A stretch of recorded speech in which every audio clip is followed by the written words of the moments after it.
अस्सलामु अलैकुम। आप सबका इस चैनल पर बहुत वेलकम है। आज की तारीख 12 रब्बियल अव्वल 1447 हिजरी दिन सनीचर।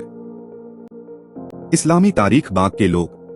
कुरान करीम की सूरह कलम में एक बाग वाले का तस्किरा आया है। यह यमन के एक इलाका जौरान का रहने वाला था। अल्लाह ताला ने उसको खूब माल व दौलत से नवाजा था। उसके पास एक बहुत बड़ा बाग था। अपनी पैदावार का बड़ा हिस्सा गरीबों और मिस्कीनों पर खर्च किया करता था। अपने घर वालों का सालाना खर्च निकालकर बाकी माल अल्लाह ताला की राह में सदका कर दिया करता था। जब उस नेक आदमी का इंतकाल हो गया तो उसके लड़कों ने कहा कि हमारा बाप तो बहुत बेवकूफ था कि अपनी दौलत गरीबों पर लुटा देता था। हम ऐसा नहीं करेंगे और बिल्कुल अंधेरे में फल तोड़ने बाग में जाएंगे ताकि कोई जरूरतमंद आकर हमको तंग न कर सके।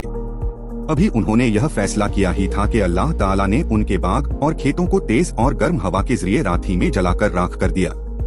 जब उन लोगों ने वहां पहुंचकर बाग और खेती की यह हालत देखी तो अफसोस करते रह गए और अपने बुरे फैसले पर बहुत शर्मिंदा हुए। बिलाशुबा गरीबों और मिस्कीनों का हक न देने वालों और खुदा की राह में खर्च न करने वालों के साथ अल्लाह ताला का ऐसा ही मामला करता है। एक फर्ज के बारे में पर्दा करना फर्ज है। कुरान में अल्लाह ताला फरमाता है, और तो तुम अपने घरों में ठहरी रहा करो और दौरे जाहिलियत की तरह बेपर्दा मत फिरो। तमाम मुसलमान औरतों के लिए जरूरी है कि जब किसी शदीद जरूरत के तहत घर से निकलें तो अच्छी तरह बदन और चेहरे को ढांक कर पर्दे का ख्याल रखते हुए बाहर जाएं, क्योंकि पर्दा करना फर्ज है। एक सुन्नत के बारे में जहन्नम के अजाब से बचने की दुआ।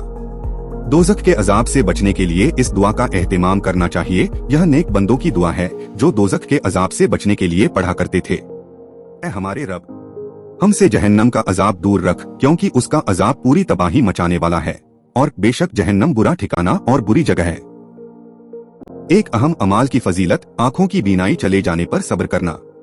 रसूलुल्लाह सल्लल्लाहु अलैहि वसल्लम ने फरमाया, अल्लाह ताला फरमाता है, जब मैं अपने किसी बंदे को उसकी दो महबूब चीजों की आजमाइश में डालता हूँ और वह सब्र करता है तो मैं उन दो महबूब चीजों के बदले उसे जन्नत अता करता हूँ। दो महबूब चीजों से मुराद दोनों आँखें हैं।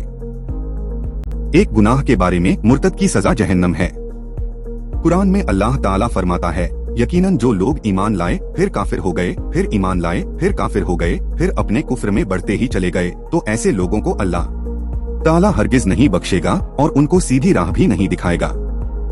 आखिरत के बारे में कम अजाब वाला दोज़खी। रसूलुल्लाह सल्लल्लाहु अलैहि वसल्लम ने फरमाया, अहले जहन्नम में सबसे कम अजाब में वह आदमी होगा जिसके कदमों के उठे हुए तलवों के नीचे दो अंगारे होंगे, जिससे उसका दिमाग इस तरह खौलेगा जिस तरह ताबे की गर्म पानी वाली हंडिया खौलती है। तिब्बे नबवी से इलाज, ज़मज़म के फायदे। हजरत इब्ने अब्बास रजी अल्लाहु अन्हु ने ज़मज़म के बारे में फरमाया, यह एक मुकम्मल खुराक भी है और बीमारियों के लिए शिफा बख्श भी है। नबी की नसीहत। रसूलुल्लाह सल्लल्लाहु अलैहि वसल्लम ने फरमाया, माल खर्च करो और माल को ज़ख़ीरा न करो, वरना अल्लाह ताला तुमसे रिस्क को रोक लेगा, और लोगों से माल को रोक कर न रखो, वरना अल्लाह ताला तुमसे रिस्क को रोक लेगा। आप सबका बहुत शुक्रिया। उम्मीद है आप मेरे साथ जुड़े रहेंगे और मेरे चैनल को अपने दोस्तों और रिश्तेदारों के साथ शेयर करेंगे। खुदा हाफिज। इंशाअल्लाह फिर मिलेंगे।